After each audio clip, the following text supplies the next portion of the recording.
தமிழ் நெஞ்சங்கள் அனைவருக்கும் இனிய வணக்கம். வாழ்க வளமுடன். பண்டை தமிழர்களினுடைய அகவாழ்க்கை சிறப்புகளை தொடர்ந்து சிந்தித்த வண்ணம் இருக்கின்றோம்.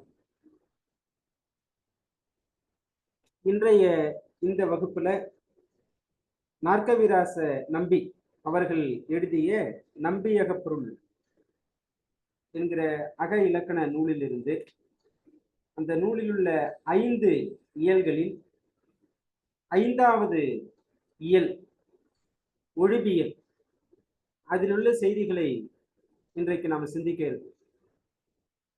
ஏற்கனவே அகத்திணையியல், களவியல், பறையியல், கற்பியல் என்கிற 4 இயல்களின் செய்திகளை நாம் பார்த்திருக்கிறோம். அதனுடைய தொடர்ச்சியாகத்தான் ஒழிபியல், ஏற்கனவே சொல்லப்பட்ட இந்த 4 பகுதிகளிலும் சொல்லப்படாத செய்திகள் இந்த ஒழிபியலில் சொல்லப்பெறுகிறது. அதோடு இந்த குறிப்பிட்ட சில செய்திகள், பொதுவான சில செய்திகளும் சொல்லப்பெறுகிறது. அதை வரிசைப்படி இந்த வகுப்பில் நாம பார்க்கலாம்.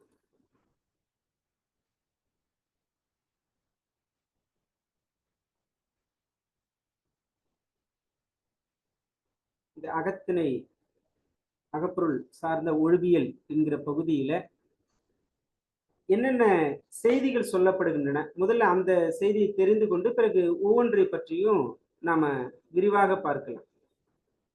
இதற்குள்ளாக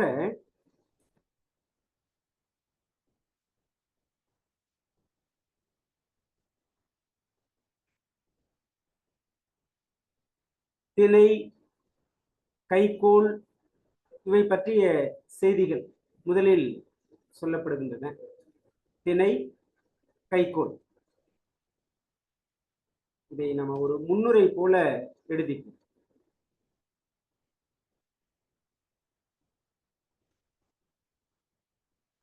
பிறகு கூற்று, கேட்போர், இடம், காலம், பயன், முன்னம், மெய்ப்பாடு, எச்சம், பொருள் வகை,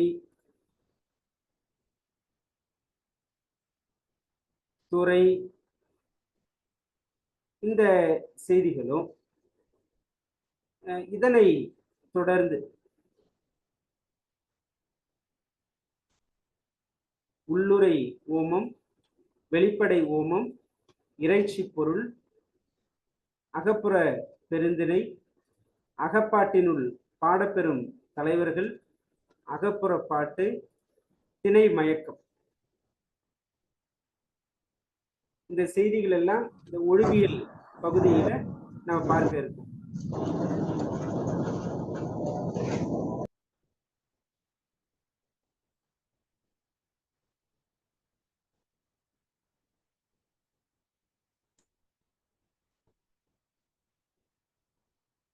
திணை, கைக்கோள். திணையும் கைக்கோளும் கூற்று, கேட்போர், இடம், காலம், பயன், முன்னம், மெய்ப்பாடு, எச்சம், பொருள் வகை. பிறகு உள்ளுரை ஓமம், வெளிப்படை ஓமம், இறைச்சி பொருள், அகப்புற பெருந்திணை, அகப்பாட்டினுள் பாடப்பெறும் தலைவர்கள், அகப்புற பாட்டு, திணை மயக்கம்.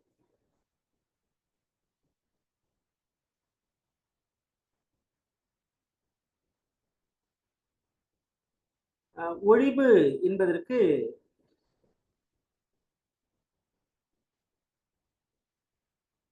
முதலில் ஒரு தெளிவை அவர் கொடுக்கிறார்.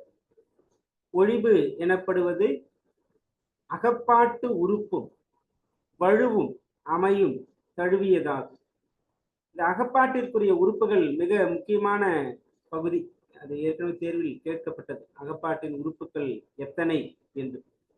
அகப்பாட்டின் உறுப்புகள் சொல்லப்பெறும் இடம் எது என்று அந்த அகப்பாட்டினுடைய உறுப்புகளையும், பிறகு அந்த அகப்பாட்டு தொடர்பான இலக்கணத்துல சொல்லப்படாத செய்திகளும் அது சார்ந்த செய்திகளும் குறிப்பிடுவதுதான் இந்த ஒழிவு என்று சொல்லப்படுவது. சரி, அகப்பாட்டு உறுப்புகள்.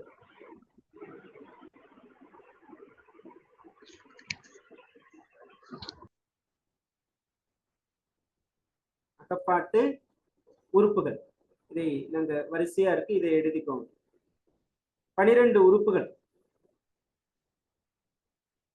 திணை, கைக்கோள், கூற்று, கேட்போர், இடன், காலம், பயன், முன்னம், மெய்ப்பாடு, எச்சம், பொருள்வகை, துறை என்று இந்த அகப்பாட்டு உறுப்புகள் 12 வகைப்படும்.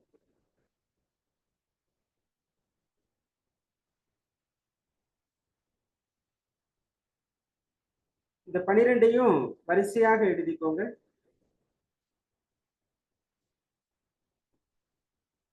ஒவ்வொன்றை பற்றி நம்ம விளங்க பார்க்க இருக்கோம். அது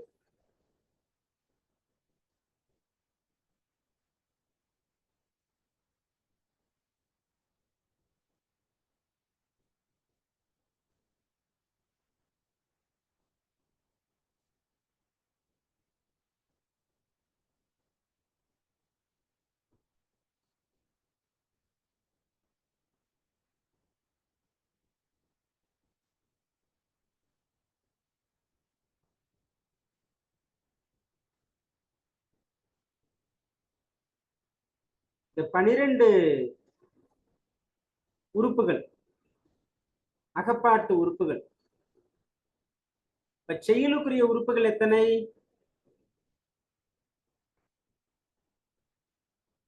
செயலுக்குரிய உறுப்புகள்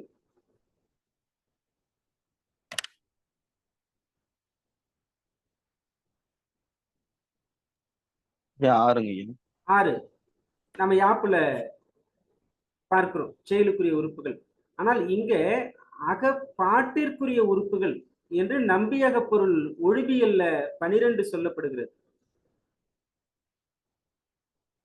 சரி, இதுல திணை, கைக்கோள் ஏற்கனவே நாம பார்த்துட்டோம். எங்க பார்த்தோம்? அகத்திணையல்ல பார்த்திருக்கோம். திணை என்பது 7, கைக்கிளை, ஐந்திணை, பெருந்திணை. கைக்கிளை, ஐந்திணை, பெருந்திணை என்று 7 திணைகளை அகத்திணையில பார்த்துட்டோம். கைக்கோள் என்பதும் அங்கே பார்த்து விட்டோம்.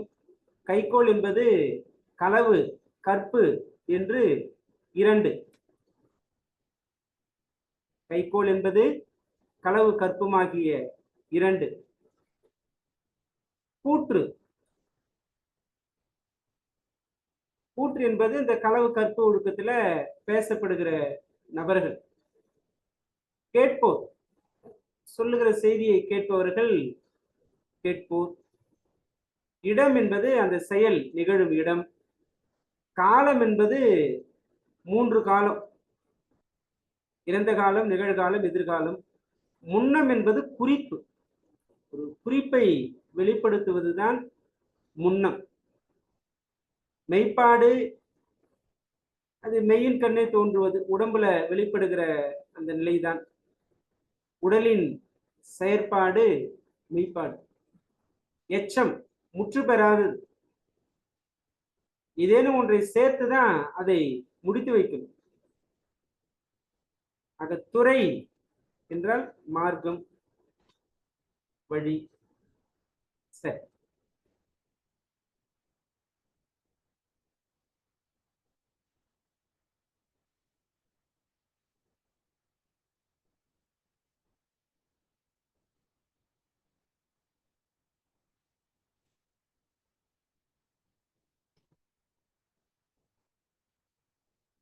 ஒவ்வொன்றையும் திணை பார்த்துட்டோம், கைக்கோளும் பார்த்தாகிவிட்டது.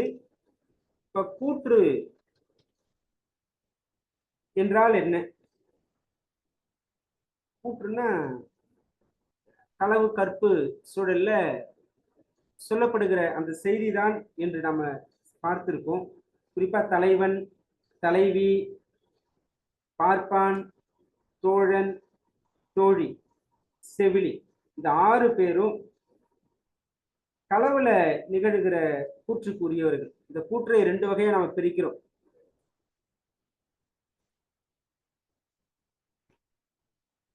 களவு கூற்றுக்கு உரியவர்கள்,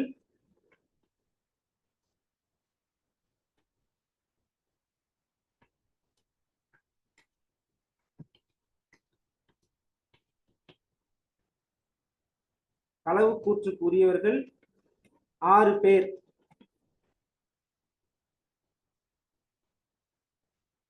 தலைவன், தலைவி, பார்ப்பான்,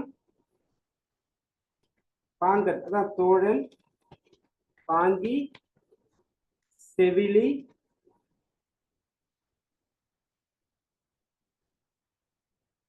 இவர்கள் 6 பேரும் களவு கூற்றுக்கு உரியவர்கள்.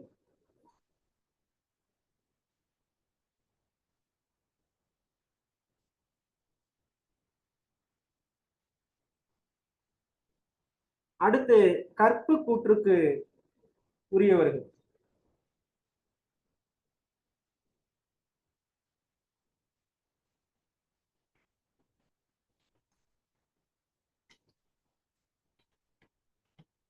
கற்பு கூற்றுக்கு உரியவர்கள்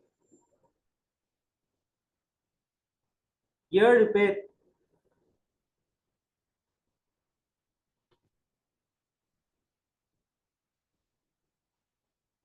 யார் யார்? நற்றாய்,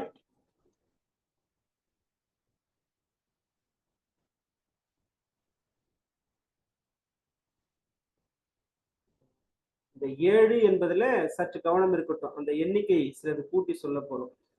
என்னன்னா முதலில் சொல்லப்பட்ட அந்த 6 கூட்டல் இப்போது சொல்லப்படுகிற இந்த 7 மொத்தம் 13 பேர்.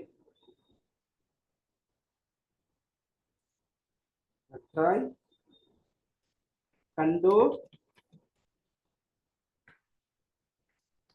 பாணன்,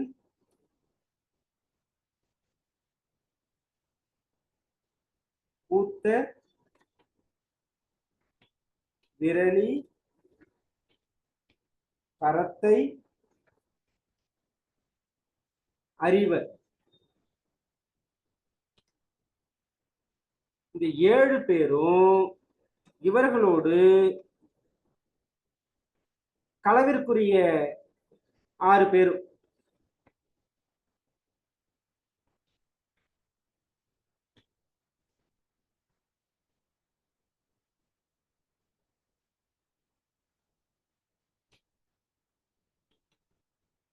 மொத்தம் 13 பேர்.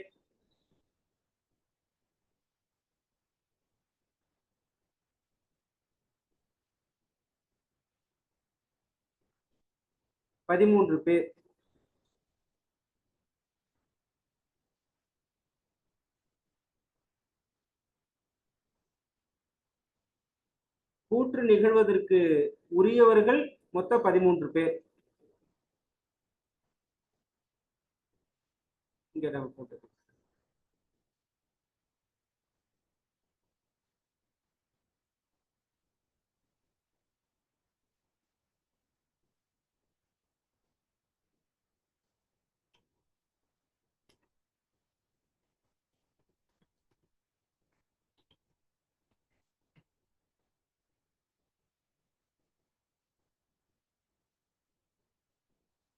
சரி.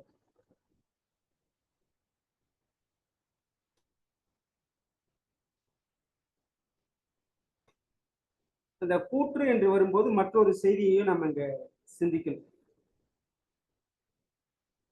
இந்த அகமாந்தர்கள்ல சிலர்லாம் கூற்றுக்கு உரியவரா இருக்க மாட்டாங்க. அவர்களுடைய பேச்சாக எதுவுமே இலக்கியத்திற்குள்ள இல்லாம இருக்கு. கூற்றிற்கு உரிமை இல்லாதவர்கள்,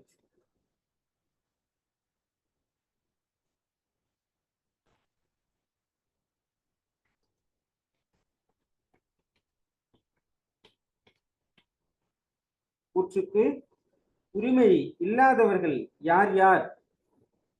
உதாரணத்துக்கு தலைவியோட அப்பா அவர் பேசுற மாதிரி எந்த பாடலுமே நமக்கு கிடைக்கல.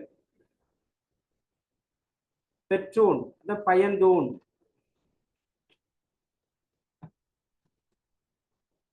பிறகு அம்மாவோட தம்பி, இவர் தமையன் என்று சொல்லுவாங்க. தமையன்.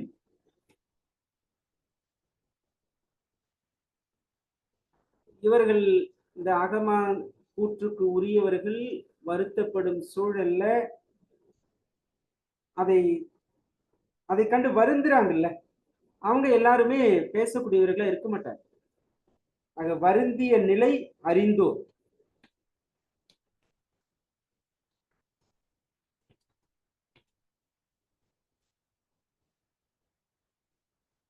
இந்த ஊர் மக்கள் அலர் தூற்றுறதா செய்தி இருக்கணும் ஒழிய ஊர் மக்களை குறிப்பிட்டுலாம் அவங்க பேசுற மாதிரி இருக்காது. அயலவர், சேரியோர், இவர்கள்லாம் கூற்றுக்கு உரிமை இல்லாதவர்கள். கூற்றுக்கு உரிமை இல்லாதவர்கள்.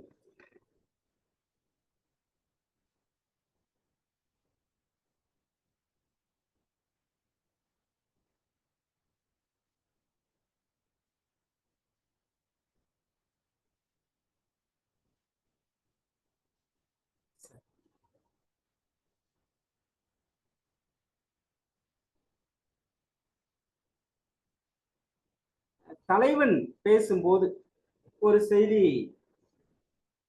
சிந்திக்கக்கூடிய செய்தியாக ஒன்று சொல்லப்பட்டது. என்னன்னா, தலைவியை தலைவன் இந்த காட்டு வழியில அழைச்சிட்டு போகும்போது இந்த தலைவியோட உறவினர்கள் தலைவிக்கு பின்னாடியே தொடர்ந்து வந்தா அவங்களோட விட்டுட்டு போயிடுவாரு என்று ஒரு இடத்துல நம்ம பார்த்திருக்கோம். ஆக தலைவியோட போகும்போது அவங்க உறவினர்கள் எல்லாம் பின்தொடர்ந்து வந்தா அந்த தலைவன் என்ன பண்ணுவாரு, தலைவியை நோக்கி ஆணையிட்டு கூறுவார். என்ன ஆணை என்றெல்லாம் வெளிப்படையாக சொல்லப்படல, ஆனால் அவர் ஆணையிட்டு கூறுவார் என்கிற செய்தி இருக்கு.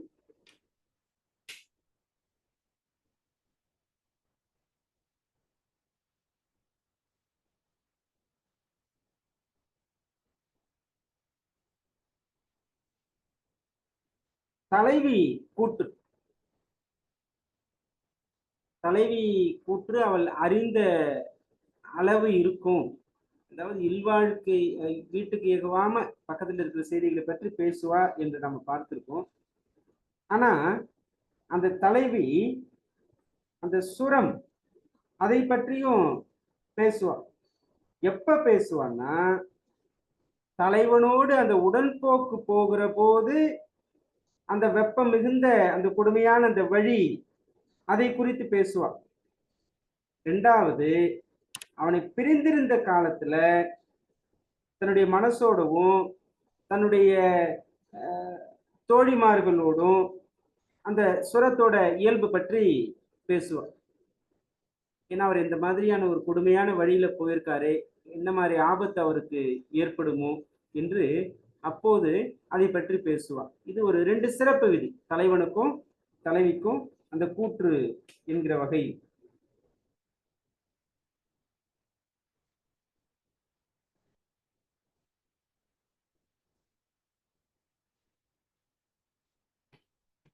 தலைவனுக்கு ஒரு செய்தி பார்த்தோம்,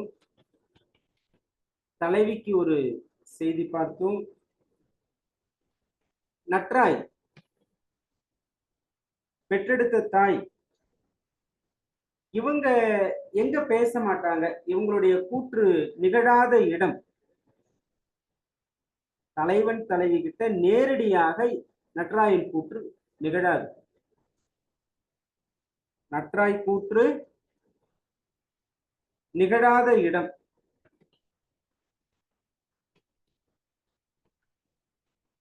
தலைவன் தலைவியிடம். சரி, நற்றாய் கூற்று எங்கெல்லாம் நிகழும்?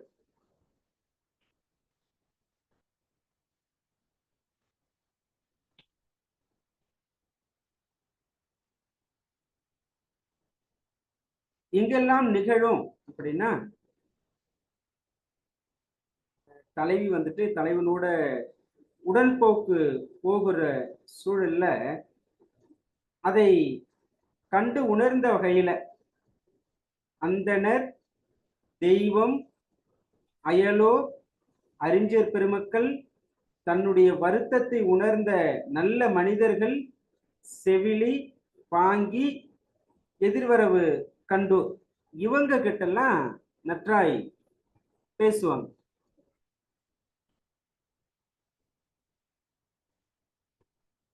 அந்தணர், தெய்வம், அயலோர், அறிஞர் பெருமக்கள், தன்னுடைய வருத்தத்தை உணர்ந்த நன்மாந்த,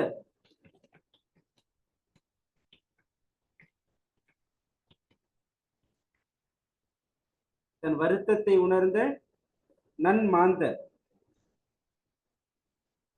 செவிலி, பாங்கி, எதிர்வரவு கண்டோ. எதிர்வர, எதிரில் வரும்போது யாரெல்லாம் பாக்குறாங்களோ அவங்க கிட்டையும் பேசுவாங்க. இவங்க கிட்ட எல்லாம் நற்றாயின் கூற்று நிகழும்.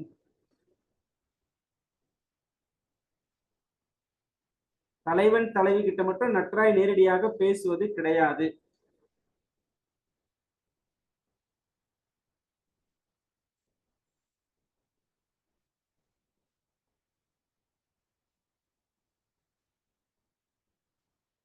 அதற்கடுத்து செவிலி கூற்று. செவிலி கூற்று எங்கெல்லாம் நிகழும்?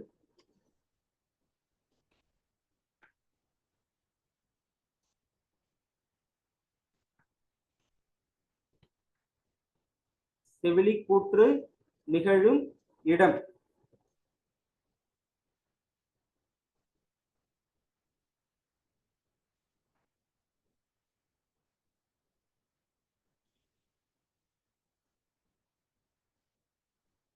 நற்றாய் யாருகிட்ட எல்லாம் பேசுவாங்க? நாம பார்த்தாச்சு. செவிலி அதே போல நற்றாய் கிட்ட பேசுவாங்க. பிறகு தோழி முதலானவர்களோடு பேசுவாங்க. அதுவும் குறிப்பா தலைவி உடன்போக்கு போனதுக்கு பிறகுதான் இவங்களுடைய கூற்று நிகழும் பெரும்பான்மை.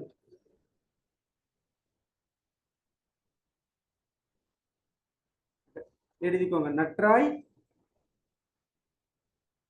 பிறகு பாங்கி முதலானவர்கள்.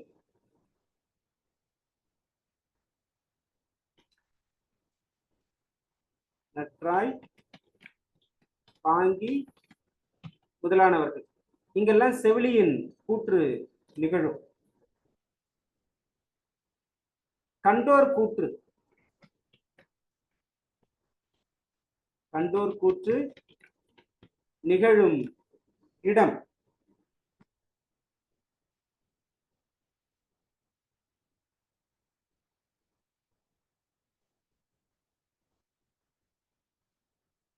இந்த அம்மா கிட்ட தாய் கண்டோர் கிட்ட பேசுவாங்கன்னா கண்டோர்களும் தாய் கிட்ட பேசுவாங்க. ஆக தாயர், பாங்கியர். தாயர் என்று சொல்லும் போது நற்றாய் செவிலித்தாய் ரெண்டு பேருமே உள்ளடக்கும். பாங்கியர், தலைவன், தலைவி, இவங்க கிட்ட எல்லாம் கண்டோர் கூற்று நிகழும்.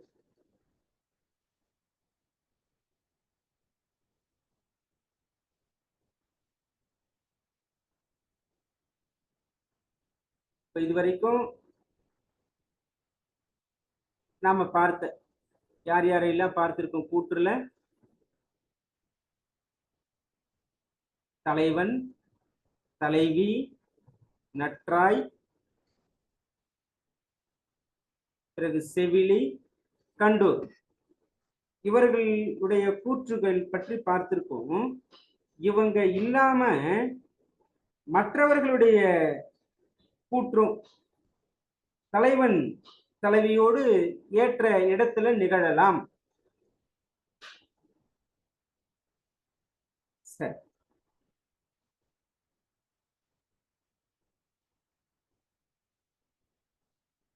இந்த மிக முக்கியமான கதை மாந்தர் தலைவி, அவளுடைய கூற்று நிகழும் போது என்னென்ன செய்திகள் எல்லாம் வெளிப்படுத்தப்படும், அதை ஒரு சிறப்பு விதியில சொல்லியிருக்காங்க.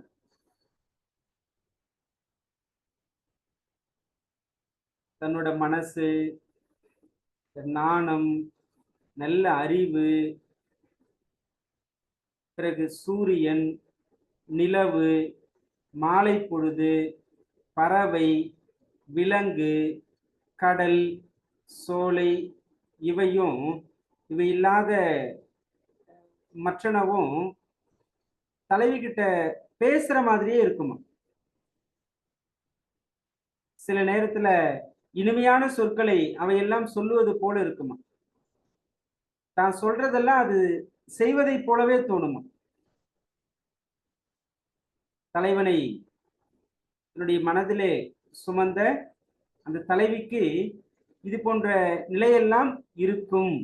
இந்த கூற்றுன்னு வரும்போது மனிதர்கள் கிட்ட பேசுவது மட்டும் கூற்று இல்லை, மனசோடு பேசுறது, தன்னுடைய வெட்கத்தோடு பேசுவது, அறிவோடு பேசுவது, சூரியனோடு, நிலவோடு, மாலை பொழுதோடு, பறவை, விலங்கு, கடல், சோலை என்று இவற்றோடெல்லாம் பேச்சு நிகழும்.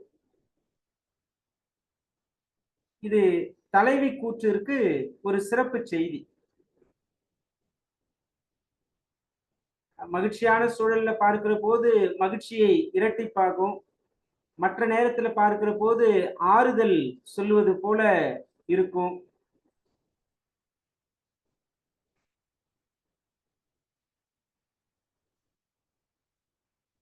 சரி, இந்த கூற்றுக்கு உரியவர்களா 13 பேர் நம்ம பார்த்திருக்கோம்.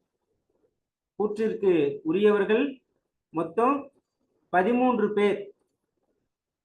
இந்த 13 பேரும் மற்றவர்களோடு பேசுவது மட்டுமில்லாம சில நேரங்களில் தனக்குள்ளாகவே தனக்குத்தானே பேசிக் கொள்ளுவதும் உண்டு. அது எல்லோருக்கும் உரிய ஒரு இயல்புதான். என்றாலும் இந்த செய்தியை இங்கும் நாம சிந்திச்சு பார்க்கிறோம். ஆக அகப்பாட்டிற்குரிய 12 உறுப்புகளும் மூன்றாவது கூற்று நம்ம பார்த்திருக்கோம். அடுத்து 4வது கேட்போம்.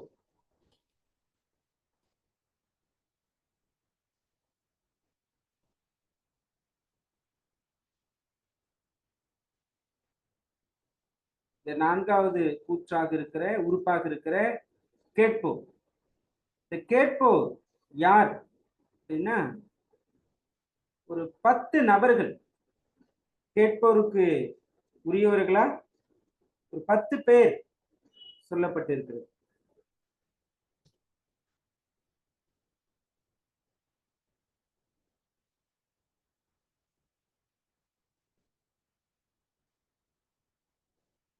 எழுதிக்கோங்க.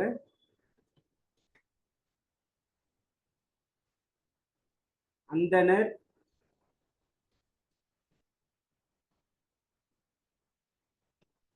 பாங்கன், பாங்கி, செவிலி, கண்டோர், பாணன், கூத்த, விரலி, பரத்தை, அறிவர்.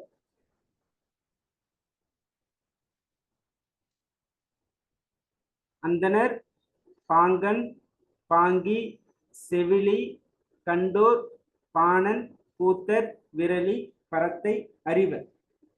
இந்த 10 பேரும் இந்த தலைவன் கூற்று, தலைவி கூற்று இவற்றையெல்லாம் கேட்பதற்கு உரியவர்கள்.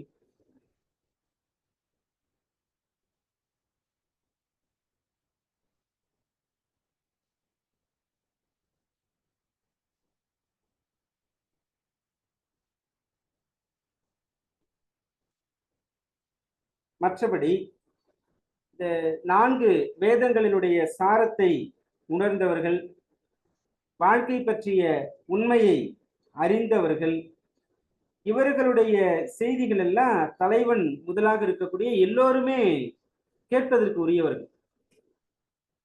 மறையோன், அறிஞர் என்று சொல்லுவாங்க.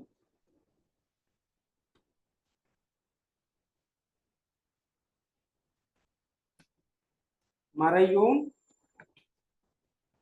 மற்றும் அறிவர் கூற்று தலைவன் முதலா எல்லோருக்கும் உரியது, கேட்பதற்குரியது.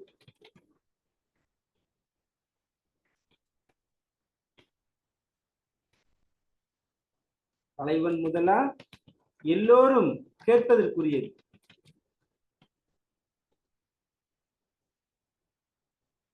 சரி, ஐந்தாவது அடுத்த அகப்பாட்டு உறுப்பு இடன்.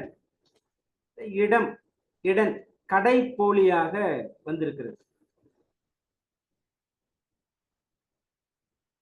ஒரு செயல் நிகழ்கிற இடம்தான் இடம். இது 3 வகைப்படும்.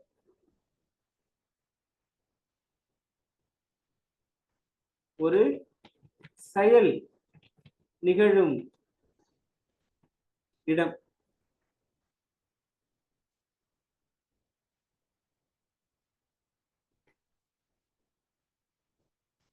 இடம் 3 வகை: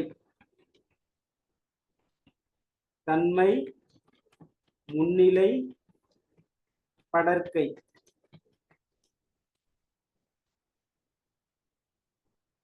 தன்னை குறிப்பது தன்மை, தனக்கு முன்பாக இருக்கக்கூடியவரை குறிப்பது முன்னிலை, தனக்கு முன்பாக இருக்கக்கூடியவருக்கும் அல்லாமல் படர்ந்த நிலையிலே இருக்கக்கூடியவர் படர்க்கை.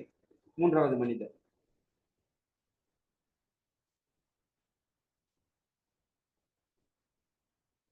ஆறாவது காலம்.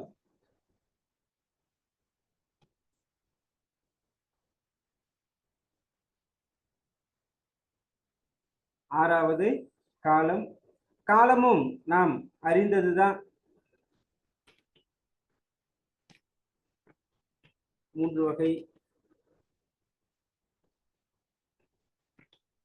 இறந்த காலம், நிகழ்காலம், எதிர்காலம் என்று காலம் 3 வகை. 7வது பயன்.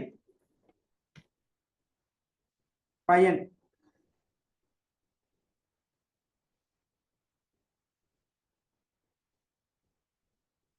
ஒரு செயலை செய்கிற போது இது கிடைக்கும் என்று சொல்வதுதானே பயன். இப்பொருளை இது தரும் என்பது பயன்.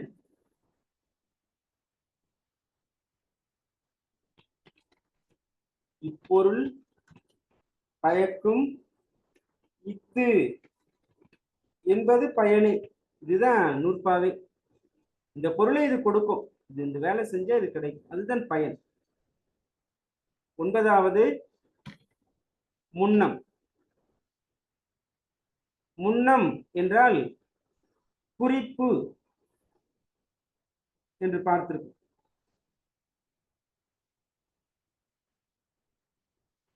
குறிப்பாக ஒன்றை வெளிப்படுத்துறது. இந்த இடத்துல இந்த செயலை இப்படி செஞ்சா என்ன பலன் கிடைக்கும், இவங்களுக்கு இந்த இடத்துல இன்னது கிடைக்கும் என்று ஒரு குறிப்பை தருவது. இவங்களுக்கு இந்த இடத்துல இது கிடைக்கும், இன்னார்க்கு இன்னுரி இன்னது பயக்கும் என்னும் முன்னம் தருவது முன்னம்.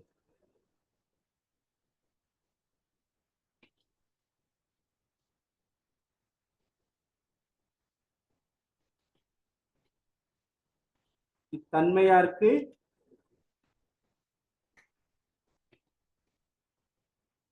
இவ்விடத்து இன்னது கிடைக்கும் என்று குறிப்பால் வெளிப்படுத்துவது.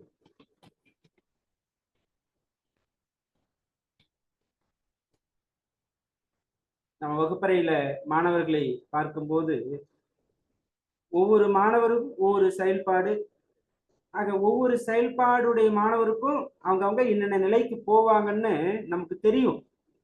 ஆனா வெளிப்படையா சொல்ல முடியாது எல்லார்கிட்டையும். ஆனா அது குறிப்பா வெளிப்படுத்தும். யாருடைய தரம், திறன் என்னவோ அந்த நபர்களுக்கு அது தொடர்பான செயல் பலன் கிடைக்கும் என்று, இன்னாருக்கு இவ்விடத்து இது கிடைக்கும் என்று குறிப்பாக வெளிப்படுத்துவது முன்னம்.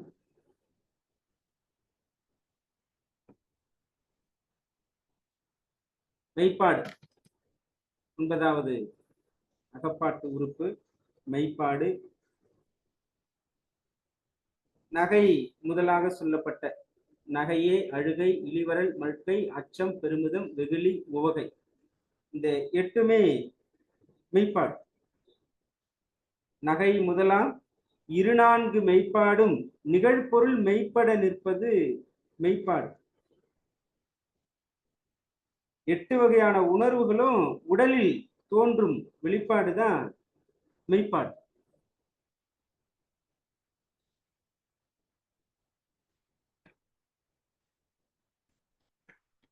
மெய்ப்பாடு 8: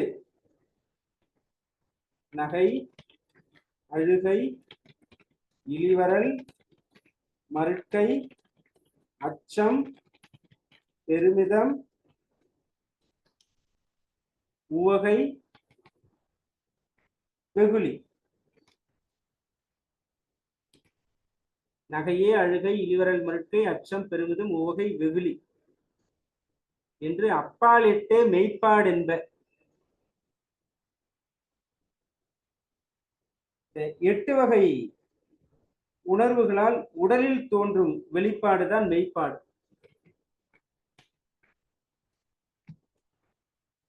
8 வகை உணர்வுகளால்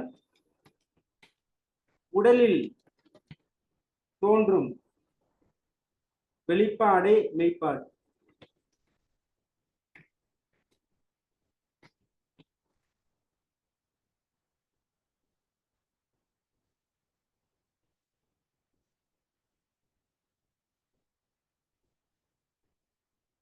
சரி. 10வது எச்சம்.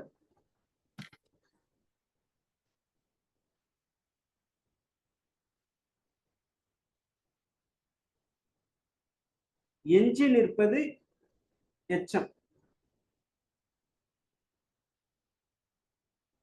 ஒரு சொல்லாக இருந்தாலும் ஒரு குறிப்பாக இருந்தாலும் முழுமை பெறாமல் இருப்பது. ஒன்றை கூட்டி சொன்னால்தான் அது ஒரு பொருளை வெளிப்படுத்தும். சொல்லேயாயினும் குறிப்பேயாயினும் சொல்லி முடித்தல் வேண்டுவது எச்சம்.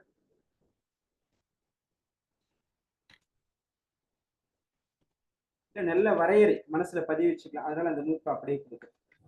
சொல்லேயாயினும் குறிப்பே யாயினும் சொல்லி முடித்தல் வேண்டுவது எச்சம். சொல்லாகவோ குறிப்பாகவோ ஒன்றை சேர்த்து சொன்னால்தான் முழுமை பெறும். அப்படி இருப்பதுதான் எச்சம். காலம் கறந்த பெயரெச்சம் எதுங்க?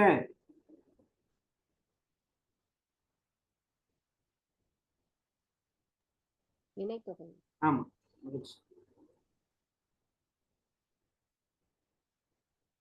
காலம் கறந்த பெயரெச்சம். நம்ம இலக்கணத்துல அதை பற்றி விளக்கமா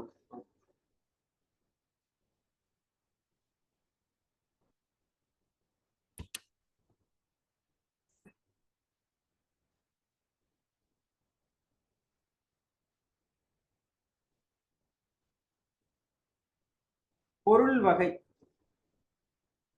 அகப்பாட்டு உறுப்பு 11 பொருள் வகை.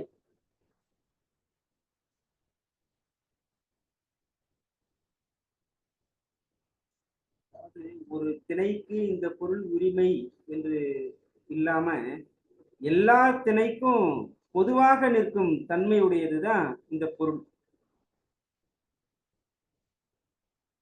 குறிஞ்சி, முல்லை, மருதம், நெய்தல், பாலை என்றெல்லாம் 5 திணைகள் சொல்லி இருக்கிறோமே.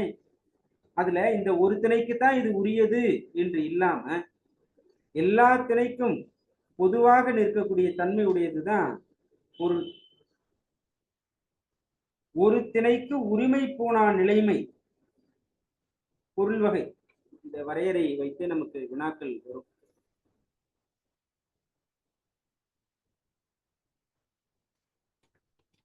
ஒரு திணைக்கு உரிமை பூணா நிலைமை பொருள் வகை என்மனார் புலமையோரு. புலமையோரே விட்டுருவாங்க. ஒரு திணைக்கு உரிமை பூணா நிலைமை என்பது எது? பொருள் வகை. பொருள் கொள்ளுகிற முறை பொருள்கோள். வாழ்க்கையை கொள்ளுகிற முறை கைகோள். இங்கு பொருள்கோள், மொத்த பொருள்கோள் ஒவ்வொரு இடத்துலயும் அது வேறுபடும். நன்னூலில் சொல்லுகிற பொருள்கோளின் எண்ணிக்கை 8. 8. யாப்பிரங்கல காரிகையில சொல்லப்படும் பொருள்கோள்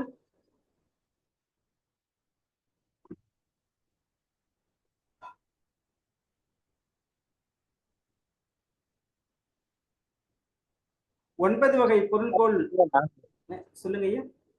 தொல்காப்பியத்துல 4 ஐயா. மற்றும் 9 வகையான பொருள்கோள்களும் உண்டு. 9 வகையான பொருள்கோளும் உண்டு.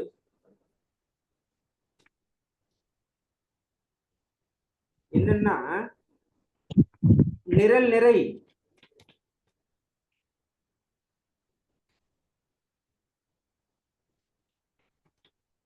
நிரல் நிறை முடிமாற்று, சுண்ண மொழிமாற்று, அடிமறி மொழிமாற்று, அடிமொழி,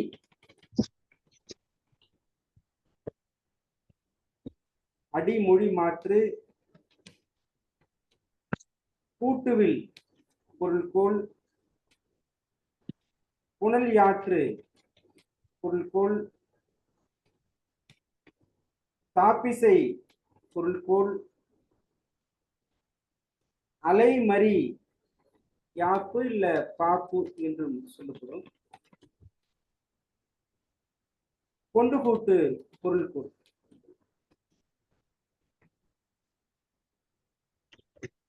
இப்படி 9 வகை பொருள்கோள் நிலைகளும் உண்டு.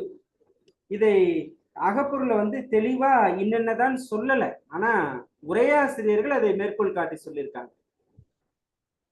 அகப்பொருள் விளக்கத்துல ஒரு திணைக்கு உரிமை பூணா நிலைமை பொருள் வகை என்மனார் புலமையோரே அந்த அளவோடு அவங்க நிறுத்திட்டாங்க. ஆனால் உரையாசிரியர்கள் இந்த நிலை என்கிற கருத்து உண்டு. இப்ப நாம பார்க்கக்கூடியது எண்ணிக்கை என்று பார்க்கும்போது நன்னூல் சொல்லுகிற பொருள்கோள், யாப்பு சொல்லுகிற பொருள்கோள், தொல்காப்பியம் சொல்லுகிற பொருள்கோள், இந்த எண்ணிக்கை தான். சரி, 12வது துறை.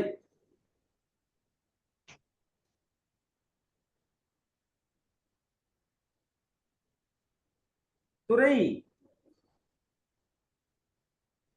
அப்படிங்கிறது நம்ம கருப்பொருள்கள்ல பார்க்கிற இந்த மக்கள், விலங்கு இவை மட்டும் இல்லாம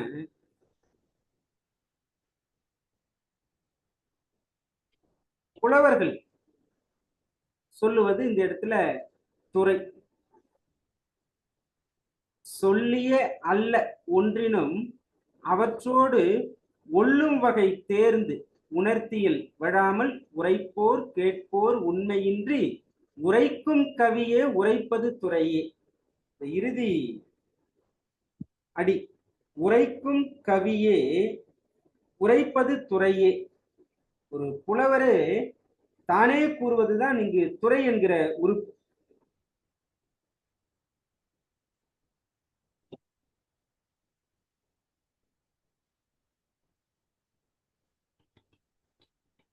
உரைப்போர் கேட்போர்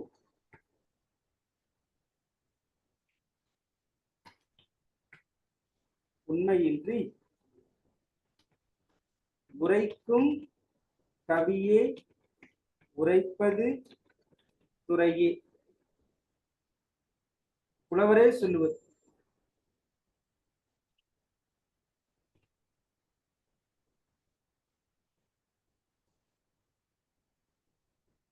சரி,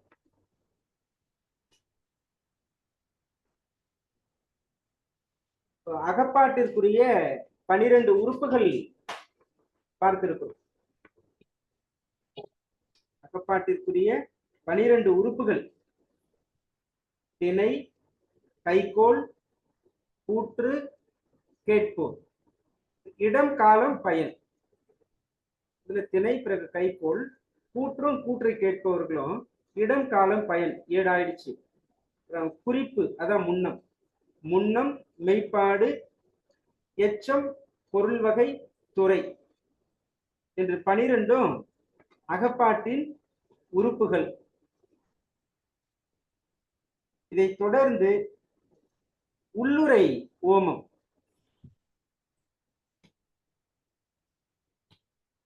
உள்ளுரை ஓமம்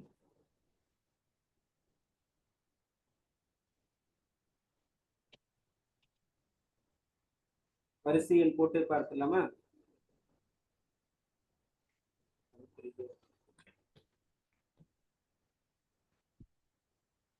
உள்ளுரை ஓமம் என்றால் என்ன? இந்த உள்ளுரை ஓமம், ஓமம் 2 வகைப்படும்: உள்ளுரை, வெளிப்படை. இந்த உள்ளுரை ஓமம் பறவை, விலங்கு முதலான பிறவற்றுள் ஓமிக்கப்படுகிற தன்மைதான் உள்ளுரை ஓமம். உள்ளுறுத்து இதனோடு பொருள் முடிக என்று உரைப்பது. அப்படி உரைக்கும் போது பறவை, விலங்குகள் இவற்றோடு சேர்த்து ஓமிக்கப்படும். அது இங்கிருந்து நம்ம ஒரு வரையறையை எடுத்துக்கலாம்.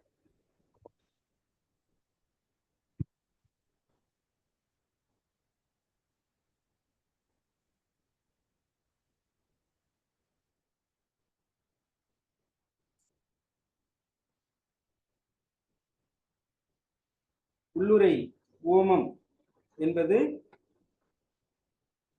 பறவை, விலங்கு முதலான பிறவற்றுள்ளும் ஓமிக்கப்படுவது.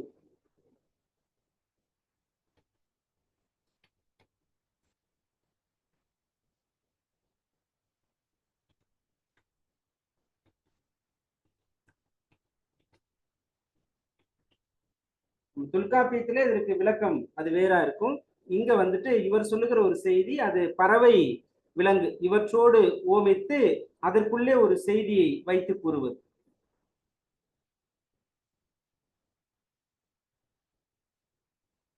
புல்லொடும் விலங்கொடும் பிறவோடும் புலப்படும்.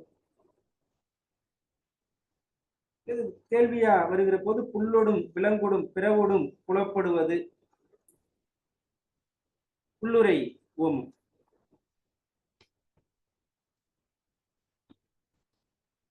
புல்லொடும் விலங்கொடும் பிறவோடும் புலப்படுவது.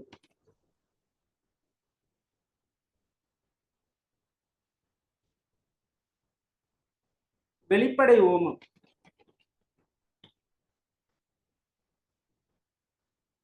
வெளிப்படை ஓமம்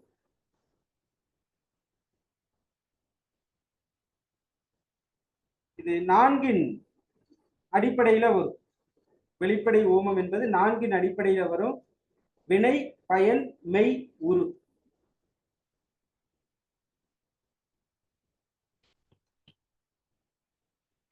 வினை, பயன், மெய், உரு. இந்த உரு என்பதுதான் வடிவம்.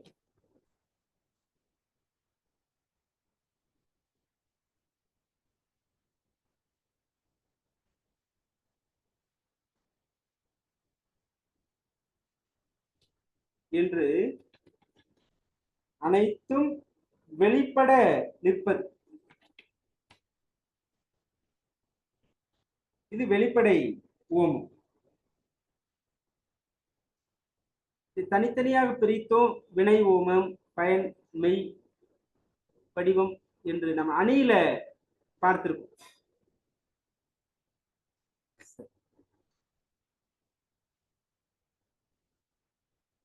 வெளிப்படை ஓமம் வினை பயன் மெய் உரு வெளிப்பட நின்று விளங்குவது.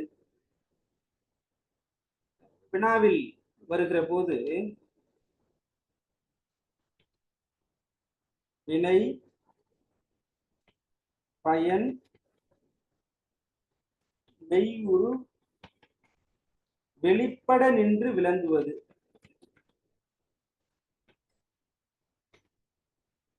வெளிப்படை ஓமம்.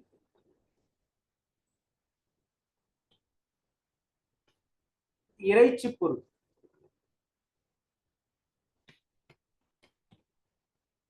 இறைச்சி இறைச்சி என்பது கருப்பொருள்ல தான் வரும். கருப்பொருள் பிறக்கும் இறைச்சி பொருளே. கருப்பொருளில் பிறக்கக்கூடியதுதான் இறைச்சி. கருப்பொருள் பிறக்கும் இறைச்சி பொருளே. கரு என்றால் உள்ளே மறைந்திருப்பது, உள் மறைந்திருப்பது. உள்ளுரை ஓமம் என்று பார்த்தோம் இல்லையா, அது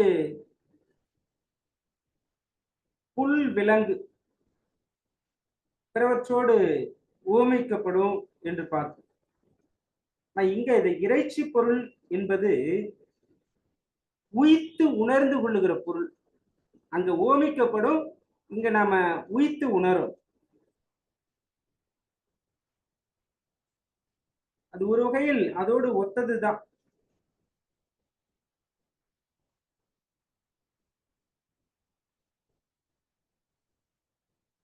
அப்படி பார்க்கும்போது உய்த்து உணர்ந்தோம்னா அதுல இருந்து வேற ஒரு செய்தி கூட கிடைக்கும். நேரடியா இல்லாம மற்றொரு செய்தியும் கிடைக்கும். இந்த வரையறை எடுத்துக்கலாம்.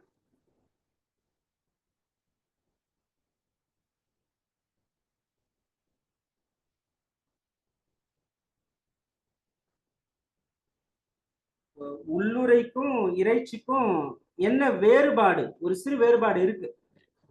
உள்ளுரையில நாம என்ன சொல்லுகிறோமோ அந்த பொருளும் அதன் மூலமாக உய்த்து உணர்கிற பொருளும் ஒத்து இருக்கும்.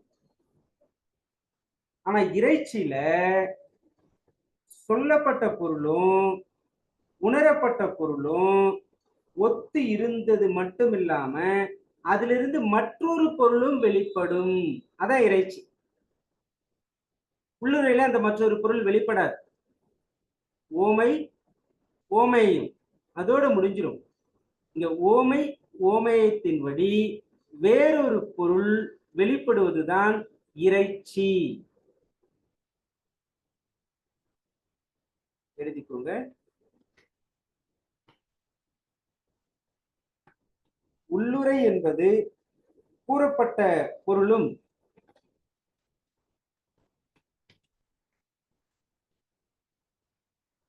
உய்த்து உணரும் பொருளும்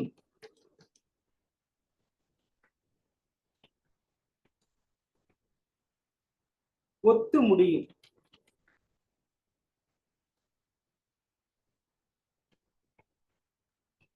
இறைச்சி என்பது கூறப்பட்ட பொருளும்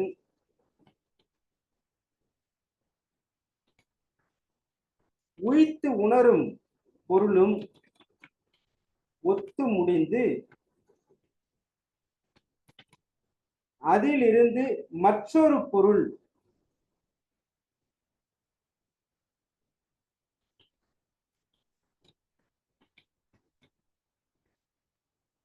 வெளிப்பட்டு நிற்பது.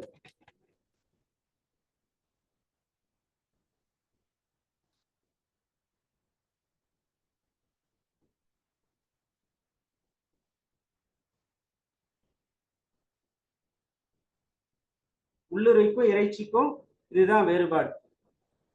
கருத்தை நம்ம புரிஞ்சுக்கிட்டு இருக்கோம். ஏன்னா சில நேரங்கள்ல உள்ளுரைனா என்ன, இறைச்சினா என்ன, ஒண்ணு புரியலையே, ஏதோ சொல்ல வராங்களே என்று ஒரு எண்ணம் இருக்கலாம். ஆனால் செய்தி இதுதான். இதையெல்லாம் பார்த்துவிட்டு பிறகு நாம் இலக்கியத்திற்குள்ள போயிட்டு அதை புரிந்து கொள்வது அப்படிங்கிறது ரொம்ப எளிமையாகவே இருக்கும். சரி, இறைச்சி பொருள் பார்த்துட்டோம். அதுக்கடுத்து அகப்புற கைக்கிளை.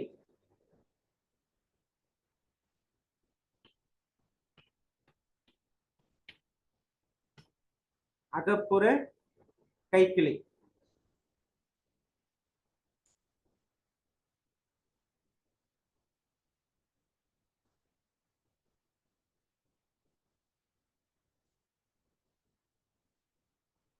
தலைவி அந்த காலத்துல பருவம் அடைவதற்கு முன்பாகவே திருமணம் செய்து கொடுக்கிற ஒரு வழக்கம். சில நேரத்துல இந்த காமம் அப்படிங்கிற அந்த உணர்வு கூட இந்த தலைவி கிட்ட இருக்காது. அப்படி இல்லாத நேரத்துல தலைவன் அந்த தலைவியை அணுகி சென்று அவகிட்ட போயிட்டு தன்னுடைய அன்பை வெளிப்படுத்தி வேண்டுவது. இதுதான் அகப்புற கைக்கு. தலைவிக்கு அந்த எண்ணமே இருக்காது. காமம் என்கிற அந்த உணர்வே இல்லாத இளமைத்தன்மையுடையவர். அவகிட்ட போயிட்டு தலைவன் அணுகுவதுதான் அகப்புற கைக்கிளை. காமம் சாலா இளமையோள், காமம் சாராத அந்த இளமையான வயதுடையவர் அவகிட்ட குறிப்பு அறிவு உறாது குறுகி அங்கு அவளோடு இறப்ப கூறுவது அகப்புற கைக்கிளை. உங்களுக்கு ஏற்ற மாத்திரத்துல அந்த விளக்கத்தை நீங்க எழுதிக்கலாம்.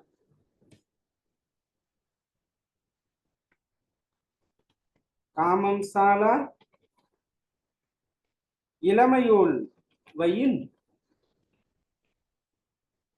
குறிப்பு அறிவுறாது குறுகி ஆங்கு அவளோடு இறப்ப கூறுவது, கெஞ்சுறது.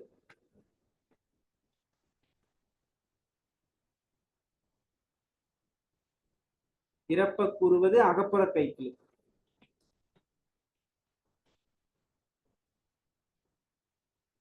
ரெண்டு பேருமே அந்த பருவம் அடைந்த சூழல்ல ஒருவர் விரும்பாது மற்றொருவர் மட்டும் விரும்பினா அது கைக்கிளை. நான் தலைவிக்கு அந்த உணர்வே காம உணர்வே இல்லாத சூழல்ல அவளை அணுகி இறப்பது கெஞ்சுவது அகப்புற கைக்கிளை.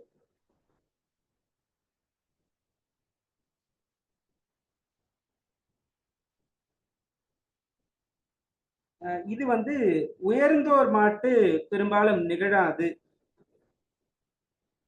இந்த தலைமை தன்மை இல்லாதவர்களுக்கும் இடிந்த நிலையை சேர்ந்தவர்களுக்கும் தான் இது உரியதான். அகப்பொருள் பெருந்திணை. அடுத்து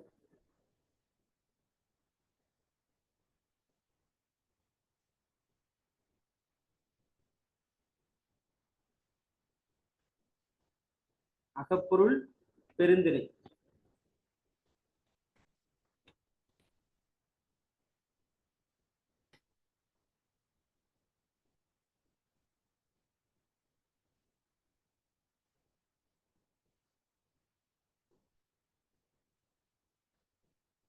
இது சற்று நீண்ட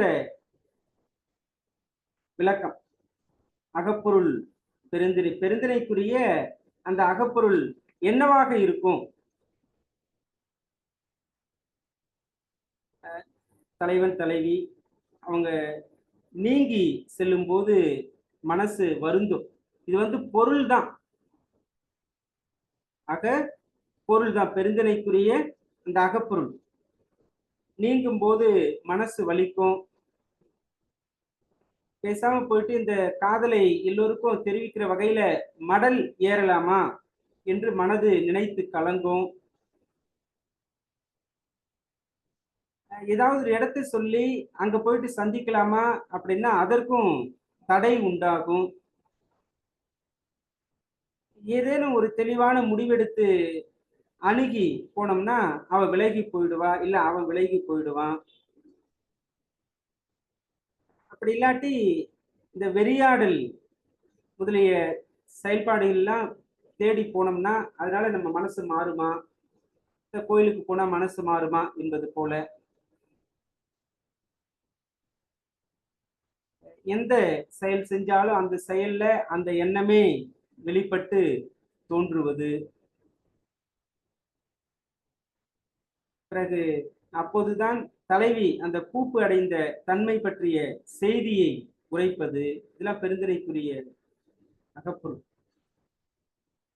பொய்யான வஞ்சினம், போலியா ஏதாவது சபதம் சொல்றது, முடிவே காண முடியாத அளவுக்கு பொய் கோபத்தை, இந்த ஊடலை எடுத்துக்கொள்வது, மனசு வருந்தி கலக்கம் அடைவது, பாசறையில ஒரு வேலை செய்து கொண்டிருக்கும் போது புலம்புவது, குறிப்பிட்ட பருவ காலத்துல மாறுபட்டு நடப்பது, எந்த பருவத்துல எப்படி நடந்துக்கணும் என்பது இல்லாம மாறுபட்டு நடப்பது, வலியுறுத்தி ஒரு செய்தி சொல்லப்பட்ட போதும் அதற்கு எதிராக பேசுவது,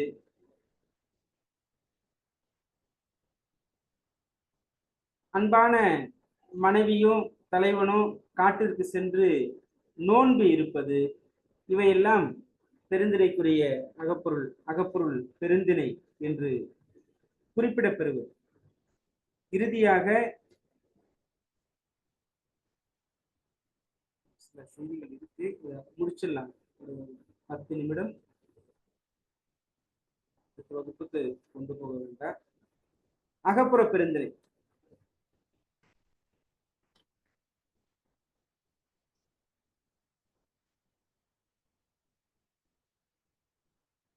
அகப்புற பெருந்திணைக்கு உரிய செயல்பாடு மேலே சொல்லப்பட்டதோடு ஒத்து போகக்கூடியதுதான், பெரிய அளவுக்கு வேறுபாடு இல்லை. என்றாலும் ஒரு குறிப்பிட்ட நிலை இதில் சொல்லப்படுவது என்னன்னா, மடல் ஏறுவது எல்லாம் ஒரு தனித்தனி வினாவாக கேட்பதற்கும் உரியது. மடல் ஏறுதல், விடை தழுவுதல்,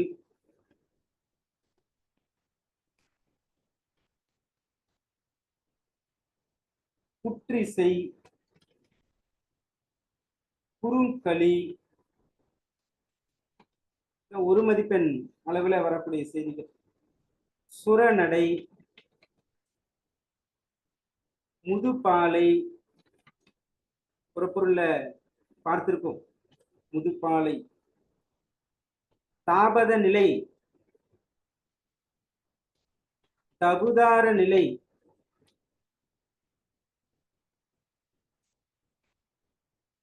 இவையெல்லாம் அகப்புற பெருந்திணைக்கு உரியது. சரி, இதுல மடலேறுதல் நமக்கு தெரியும். விடை தழுவுதல், விடை தழுவுதல்னா தலைவன் அதாவது எப்படிப்பட்ட பகையையும் வெற்றி பெறுவாரு. அப்படிப்பட்ட தலைவன் இப்போ மனசுல அந்த பற்று எல்லாத்தையும் விட்டுட்டு இருக்குது, முற்றும் துறந்து இருப்பதுதான் விடை தழுவுதல். சரி, குற்றிசை, குற்றிசை என்பது தலைவன் தலைவியை முற்றும் துறந்து பற்றின்றி இருப்பது. விடை தழுவுதலுக்கும் குற்றிசைக்கும் ஒரு சிறு வேறுபாடு இருக்கு. விடை தழுவுதல் அப்படிங்கிறது தலைவன் இந்த அகம் தவிர்த்து பிற மற்ற எந்த எண்ணமும் இல்லாம முற்றும் துறந்து பற்று இல்லாம இருக்கிறது. ஆனா குற்றிசை அப்படிங்கிறது தலைவியை மட்டும் துறந்து பற்று இல்லாம இருக்குது. குறுங்களி, குறுங்களி என்பது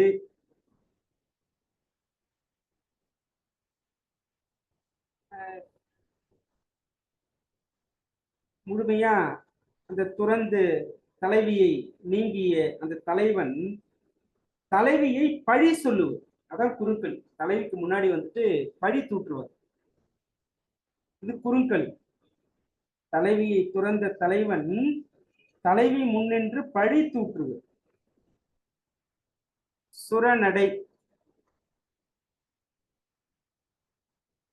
சுரநடை புறப்பொருளை படிச்சிருக்கோம், நினைவுக்கு வருதுங்களா? அந்த சுரத்துல தலைவியை இழந்த தலைவன் வருந்தும் நிலை. தலைவியை இழந்த தலைவன் வருந்தும் நிலை, இது சுரநடை. முதுபாலை அப்படிங்கிறது சொல்லியிருக்கோம், 2-3 இடங்கள்ல அது நாம் பார்த்திருக்கோம். சுர வழியில தலைவனை இழந்த தலைவி கவலை அடைந்து தனிமையில் வருந்தும் நிலை.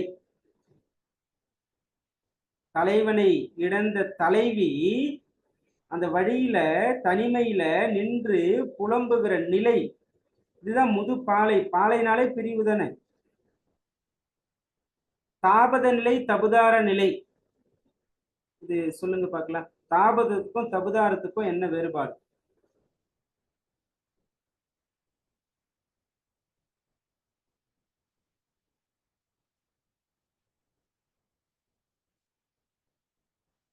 தாபதம் கணவனை இழந்த மனைவியின் நிலை. தாபதம் கணவனை இழந்த மனைவியின் நிலை, அந்த விதவை நிலை, அது தாபதம். தபுதாரம்னா தலைவியை, அந்த மனைவியை இழந்த கணவனின் நிலை, தலைவியை இழந்த தலைவனின் அந்த தனிமை நிலை, இதுதான் தபுதாரம். தபு தாரம்னா மனைவி, தபுன்னா கெடுத்த, அந்த தாரம் கெட்ட நிலை, மனைவி இழந்த நிலை, இதுதான் தபுதாரம். சரி,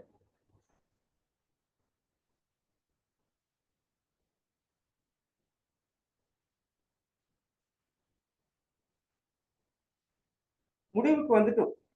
இன்னொரு 2 செய்திகளோடு, சுருக்கமான ஒரு செய்திகளோடு இந்த நிறைவை எட்டிடலாம். இந்த அகப்பாட்டுல பாடக்கூடிய தலைவர்கள் 2 பேர் தான். அகப்பாட்டில் பாடப்படும் தலைவர்கள் 2. எழுதிக்கோங்க. பாட்டுடை தலைவன், கிளவி தலைவன், அவ்வளவுதான். பாட்டுடை தலைவன், கிளவி தலைவன்.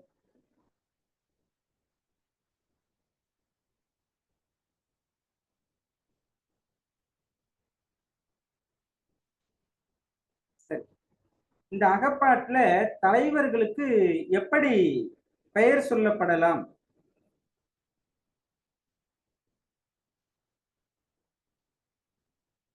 ஐந்து வகையான பெயர்கள் சூட்டப்படலாம். இது எண்ணிக்கை கூட தேர்வில் வரும். அகப்பாட்டு தலைமக்களுக்கு கூறப்படும் பெயர்கள் நன்னூல்லையும் நம்ம பார்ப்போம். கூறப்படும் பெயர்கள் 5. ஒன்று நிலப்பெயராக இருக்கலாம், இல்லை வினை பெயராக இருக்கலாம், பண்பு பெயராக இருக்கலாம், குலப்பெயராக இருக்கலாம், இயற்பெயராக இருக்கலாம். இந்த 5ல கிளவி தலைவனுக்கு ஒரு பெயர் சொல்லக்கூடாது.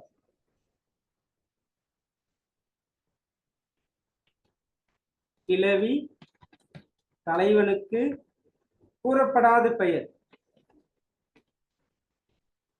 இந்த 5ல இயற்பெயர் தான். இயற்பெயர் மட்டும் கிளவி தலைவனுக்கு சொல்லப்படக்கூடாது, அது பொருந்தாது.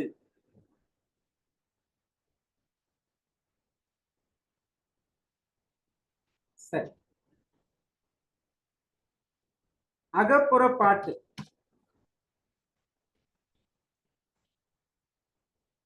அகப்புற பாட்டுக்குரிய இலக்கணம் என்ன அப்படின்னா, அகப்பாட்டின் இலக்கணமே அகப்புற பாட்டுக்கும் இலக்கணம், அவ்வளவுதான். அகப்புற பாட்டிற்கு தனியாக இல்லை. அகப்பாட்டின் இலக்கணமே அகப்புற பாட்டிற்கும் உரியது.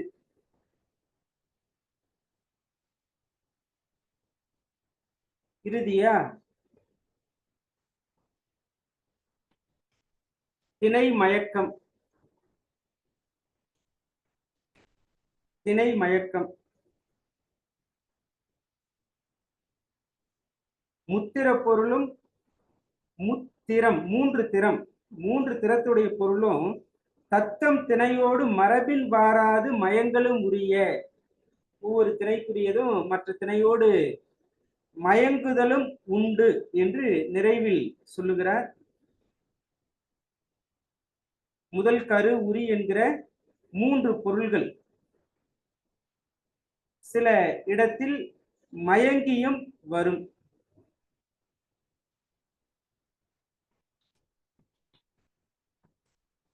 முதல் கரு உரி என்று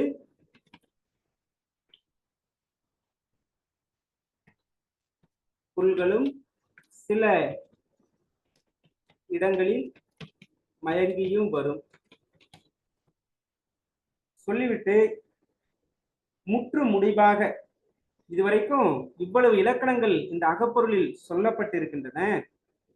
இதையும் தாண்டி இவற்றுக்கு பொருந்துகிற அளவில் வேறு ஏதேனும் வந்தாலும் அதையும் சேர்த்து கொள்ள வேண்டும். அதுதான் நல்ல குணத்தவர்களுக்கு இயல்பு என்று சொல்லி இந்த நம்பியக பொருளை முற்றுவிக்கிறார். கூறிய அல்ல வேறு பிற தோன்றினும் கூறியவற்றோடும் கூட்டி மெய்கொள கூறி உணர்த்தல் குணத்தோர்க்கு இயல்பே. அதனால் இங்க சொன்னதுதான் இறுதி என்பது கிடையாது என்று இந்த வாழ்க்கையினுடைய காலத்தினுடைய உண்மை உணர்ந்தவராகவும் இந்த நாற்கவியை பார்க்க முடியும். இந்த காலத்தில் அந்த வாழ்வியல் நிலை சிறு மாற்றம் பெறும். கூறிய அல்ல வேறு பிற தோன்றினும் கூறியவற்றோடும் கூட்டி மெய்கொள கூறி உணர்த்தல் குணத்தோர்க்கு இயல்பே. இறுதி நூற்பா 252. இறுதி நூற்பா.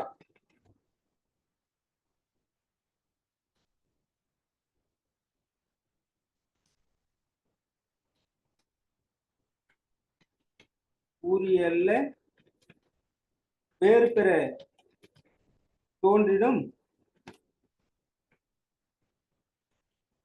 கூறியவற்றோடும் கூட்டி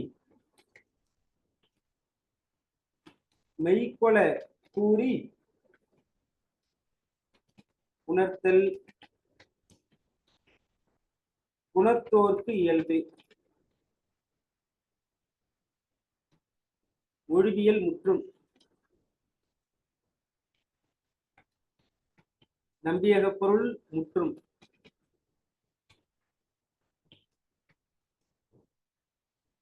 சரி.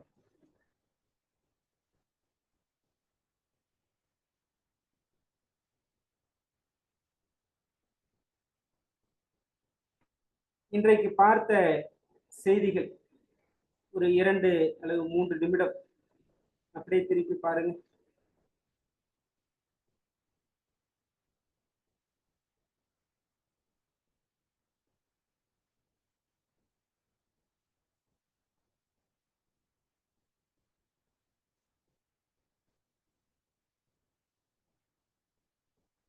மார்க்கவிராச நம்பி அவர்கள் இயற்றிய நம்பியக பொருள் விளக்கம் என்கிற நூல் செய்தி இந்த வகுப்புடன் நிறைவு பெறுகிறது. அடுத்த கூடுதல் செய்தியோடு அடுத்த வகுப்பில் மீண்டும் நாம் சந்திக்கலாம். அனைவருக்கும் நன்றி. தொடர்ந்து உங்களுக்கான அந்த 5 வினாக்கள் தேர்வு நடைபெறும்.